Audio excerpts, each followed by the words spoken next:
नमस्कार। मैं कमलेश कबीर आपका एक बार फिर स्वागत करता हूं इस नए एपिसोड में। राजनीति में हमने ऑपरेशन लोटस के बारे में बहुत कुछ सुना है।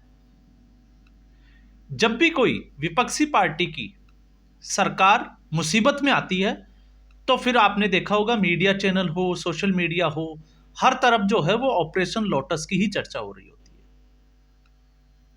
लेकिन इस बार महाराष्ट्र में आपने देखा होगा अब तक जो है चर्चा का विषय बना हुआ था ऑपरेशन लोटस, लेकिन किसी को यह खबर नहीं थी कि इस बार जो है वो ऑपरेशन लोटस नहीं, महाराष्ट्र की राजनीति में काम कर रहा है ऑपरेशन टाइगर। थोड़ा सा आपको जो है वो सुनकर अजीब जरूर लगेगा कि ऑपरेशन टाइगर है क्या, लेकिन सच्चाई यही है कि महाराष्ट्र में ऑपरेशन लोटस के बजाय ऑपरेशन टाइगर जो है वो अपने काम पर लगा हुआ है। और ऑपरेशन टाइगर, इसमें जो है वो टाइगर की भूमिका जो है वो एकनाथ शिंदे को दी गई है। अब जब मैं ये कह रहा हूं खबर क्या है, तो पहले हम इस पे थोड़ा सा जो है वो नजर डाल लेते हैं। हम बात कर रहे हैं शिवसेना की। शिवसेना दो गुटों में है, उद्धव ठाकरे और एकनाथ शिंदे।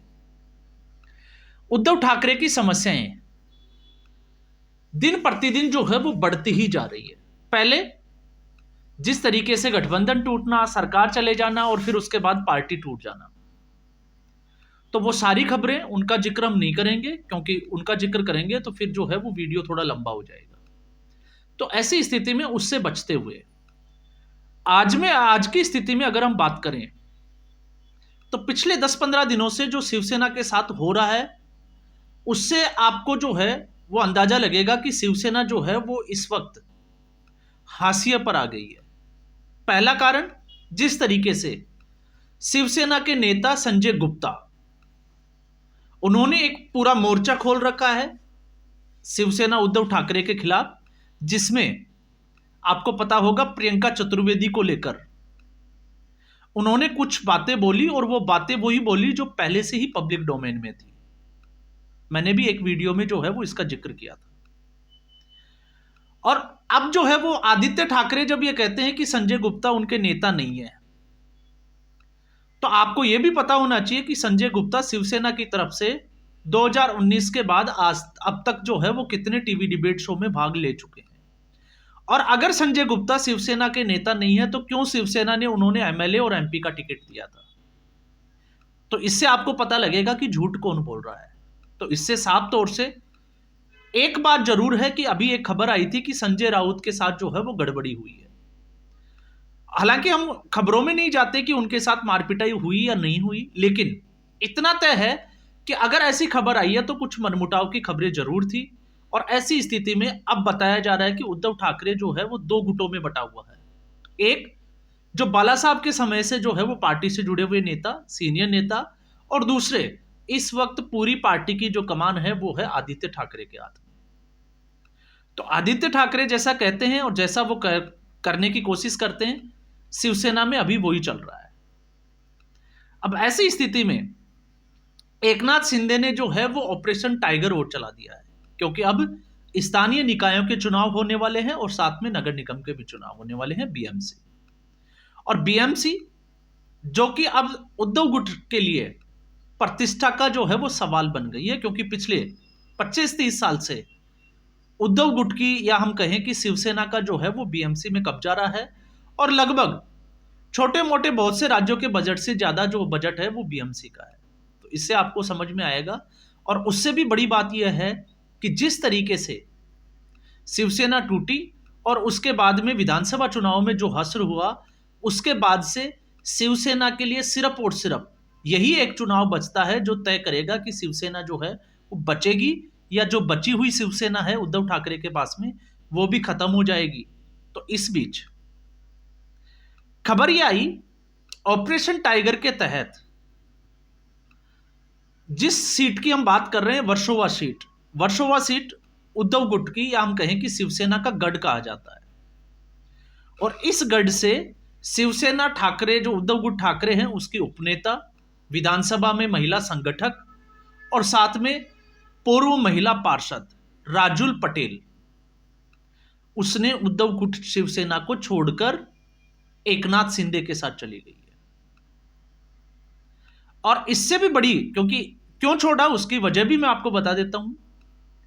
उद्धव गुट का, या हम कहें कि उद्धव ठाकरे ने जब से महाविकास आघाड़ी में गठबंधन किया, सीटों का बंटवारा हुआ, और उद्धव ठाकरे जो है वो सॉफ्ट हिंदुत्व की तरफ जब गए, तो आपको पता होगा मुस्लिम वोटों की चाहत के चक्कर में उद्धव ठाकरे ने इस वर्सोवा सीट से, जो राजुल पटेल की कर्म भूमि रही, वहां से जो है वो सीट पे टिकट दिया हारून खान को। हालांकि हारून खान जीत भी गई, उसने बीजेपी की भारती लवेकर को जो है वो चुनाव में हराया। तो ये वर्सोवा का जो टिकट है, इसकी डिमांड रखी थी राजुल पटेल ने।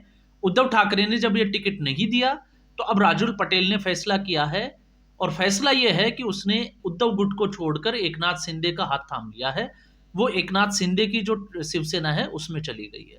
और उससे भी बड़ी बात यह है कि इससे पहले कई पूर्व एमएलए और पार्षदों के साथ जो शिवसेना के पार्षद रहे, एमएलसी रहे, लगभग 2 दर्जन से भी ज्यादा, तो आप मान के चलिए लगभग 34 लोगों से, या हम कहें कि 24 लोगों से ज्यादा लोग जो है, बड़े नेता जो है वो एक साथ एकनाथ शिंदे के साथ चले गए। तो इससे बीएमसी के चुनावों से पहले उद्धव ठाकरे के लिए एक बड़ा झटका होने वाला है। और इसमें जब हम बात करते हैं कि ये क्यों इंपॉर्टेंट हो जाता है, क्योंकि ये कार्यकर्ता नहीं गए हैं, ये वो लोग गए हैं जो पहले से चुनाव जीते हुए हैं, और कहीं ना कहीं वो शिवसेना से लंबे समय से जुड़े हुए थे। तो आपको ये भी समझ में आएगा कि इनका वोट बैंक भी जो है वो ग्राउंड पे होगा ही होगा। दूसरा, सावंतवाड़ी तालुका का प्रमुख जो है शिवसेना का, उसने भी अब शिवसेना का साथ छोड़ दिया है उद्धव ठाकरे का, और वो भी एकनाथ शिंदे के साथ चले गए।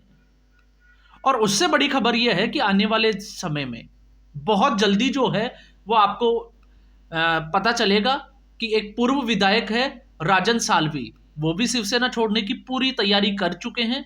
और साथ में जालना और छत्रपति संभाजी नगर के बहुत सारे, क्योंकि इन दोनों में अगर आप देखोगे क्षेत्रों में, चाहे वो जालना क्षेत्र हो या फिर संभाजी नगर वाला जो क्षेत्र है, इसमें कई जिले आते हैं, और इन जिलों के कई पदाधिकारी जो है वो एकनाथ शिंदे की शिवसेना के संपर्क में हैं, और लगभग जो है वो भी मन बना चुके हैं उद्धव ठाकरे का साथ छोड़ने का। तो स्थिति आप समझ सकते हैं कितनी विकट है, क्योंकि अभी इस वक्त जो चर्चा का विषय बना हुआ है, आपको पता होगा जब बाला साहब ठाकरे की पुण्यतिथि थी, उस वक्त उद्धव गुट ठाकरे की जो शिवसेना है, उबाटा शिवसेना, उसके कई नेता, और बताए जा रहे हैं कि लगभग 5 बड़े नेता जो है वो नदारद हैं, या सोशल मीडिया पे जो चलाया जा रहा है इस वक्त, वामपंथी मीडिया वाले चला रहे हैं कि वो गायब है, नॉट रीचेबल आ रहे हैं, वो संपर्क में ही नहीं है, और पूरी संभावना है कि वो ऑपरेशन लोटस का शिकार हो जाए। और उसकी बड़ी वजह भी थी, उनके आकलन को हम गलत भी नहीं ठहरा सकते, क्योंकि भारतीय जनता पार्टी जिस तरीके से अभी एनडीए की जो सरकार केंद्र में चल रही है, तो उससे सिचुएशन ये बनी हुई है कि लग रहा है कि नीतीश कुमार और चंद्रबाबू नायडू जब से एनडीए में आए हैं, लगातार जो है वो एनडीए के ऊपर सवाल उठाए जा रहे हैं कि वैसाखी की सरकार है, और कहीं ना कहीं राजनीति जो है वो दबाव का खेल भी है। तो ऐसी स्थिति में भारतीय जनता पार्टी तो चाहेगी कि शिवसेना के जो 9 सांसद है वो भारतीय जनता पार्टी के साथ आ जाए, जिससे भारतीय जनता पार्टी मजबूत होगी, और एनडीए में ऐसी स्थिति में जो है वो दूसरे दलों की उतनी ही जो है, जिसको हम कहें कि उनका दबाव जो है वो कम होता चला जाएगा। क्योंकि स्थिति ये है, अगर आप समझोगे इसको गौर से, तो यहां पे उद्धव ठाकरे उबाटा के जो नेता है वो सीधे तौर से एकनाथ शिंदे के साथ नहीं जा सकते, और भारतीय जनता पार्टी जो है वो एक उद्धव गुट जो ठाकरे की शिवसेना है उसको अपने गठबंधन में शामिल भी नहीं कर सकती, क्योंकि अगर ऐसा करती है तो फिर एकनाथ शिंदे का आपको पता होगा, क्योंकि एकनाथ शिंदे ने भारतीय जनता पार्टी पे भरोसा किया, शिवसेना छोड़कर आए, और शिवसेना को तोड़कर बहुत सारे नेताओं को जो है वो बीजेपी के साथ लेके आए। तो इसकी अहमियत जो है वो भारतीय जनता पार्टी बखूबी समझती है। तो ऐसी स्थिति में एक ही ऑप्शन बचता है कि उद्धव ठाकरे के जो नेता है, जो सांसद है, वो उद्धव ठाकरे की शिवसेना को छोड़कर भारतीय जनता पार्टी के साथ आ जाए। तो इसमें जो है वो कतई हम ये कहें तो इसमें जो है वो प्रबल संभावना है, लेकिन इस प्रबल संभावना के बीच में इस तरीके का खेल जो है वो उद्धव ठाकरे के साथ हो जाएगा। हालांकि ये सारी चीजें जो है वो सोशल मीडिया पे इस वक्त आपने देखोगे कि जितने भी जो राजनीतिक विश्लेषक है, अब उनका ध्यान इस तरफ है या नहीं है, लेकिन पब्लिक डोमेन में ये खबरें जो है वो ज्यादा नहीं है, लेकिन सच्चाई यही है, क्योंकि ऑपरेशन टाइगर जो है वो बड़े ही, जिसको हम कहें कि जोर शोर से महाराष्ट्र में काम कर रहा है। और अब जब मैं ये बात कर रहा हूं कि ऑपरेशन टाइगर, तो आप यकीन मानिए जब बीएमसी के चुनाव की घोषणा होगी तो उसके बाद में पूरा, चाहे वो वामपंथी मीडिया हो या फिर जो है वो जिसको हम कहें कि प्रो बीजेपी जो मीडिया है, वो सारा का सारा जो है वो इन्हीं खबरों के ऊपर फोकस करेगा। और तब आपको पता चलेगा कि ऑपरेशन टाइगर के तहत किस तरीके से जो है वो राजुल पटेल, 2 दर्जन से भी ज्यादा जो एमएलसी और पार्षद वगैरह जो और विधायक थे, उनके साथ में एकनाथ शिंदे की पार्टी में चली गई। और साथ में जिन नेताओं का मैं आपको साथ जिक्र कर रहा हूं, पूरी संभावना है, और पूरी संभावना यह है कि आने वाले 4 से 5 दिन में पूरा डेवलपमेंट जो है वो हो सकता है। जब दिल्ली का चुनाव चल रहा है तो ये संभावना ये थी कि दिल्ली के चुनाव की आड़ में जो है वो महाराष्ट्र में बड़ा खेल चलेगा, लेकिन यहां पर जिस खेल की जो है वो अनुमान लगा रहे थे राजनीतिक विश्लेषक, ऑपरेशन लोटस की, ये ऑपरेशन लोटस नहीं, ये ऑपरेशन टाइगर चल रहा है। और ऑपरेशन टाइगर की जो कमान है इस वक्त वो एकनाथ शिंदे के हाथों में है। और वैसे भी महाराष्ट्र के विधानसभा चुनाव ने और जनता ने यह तय कर दिया कि असली शिवसेना जो है वो बाला साहब, जिसकी बात करें कि बाला साहब के पच्चीनों पे जो चल रही है वो एकनाथ शिंदे है, उद्धव ठाकरे नहीं है। इसलिए जनता ने एकनाथ शिंदे के साथ जाना ही जो है वो ज्यादा जरूरी समझा है। तो मुसीबतें इस वक्त शिवसेना में चारों तरफ से आई हुई है, फिर चाहे वो प्रियंका चतुर्वेदी, आदित्य ठाकरे को लेकर हो या फिर मनमुटाव की खबरें हो। क्योंकि इस बीच में आपको पता होगा, हम सब लोग जब चर्चा कर रहे थे तो उस वक्त ये निकल के आ रहा था कि शिवसेना की कमजोर कड़ी है संजय राउत। लेकिन अब कुछ चीजें ऐसी भी आ रही है जिससे ये भी पता चल रहा है कि संजय राउत से भी ज्यादा बड़ी जो है वो कमजोर कड़ी है प्रियंका चतुर्वेदी। अब ये जो है लड़ाई वो कहां तक जाकर रुकेगी और कितने लोग जो है वो उद्धव ठाकरे का साथ छोड़ेंगे, ये तो आने वाला समय तय करेगा। लेकिन इतना जरूर तय है कि शिवसेना, उद्धव ठाकरे ऊपर उठने के बजाय, सर्वाइव करने के बजाय जो है वो और नीचे जाती हुई दिखाई दे रही है। तो आज के एपिसोड में बस इतना ही। उम्मीद करूंगा वीडियो एपिसोड आपको पसंद आया होगा। वीडियो को लाइक करें, शेयर करें, चैनल जरूर सब्सक्राइब करें। धन्यवाद।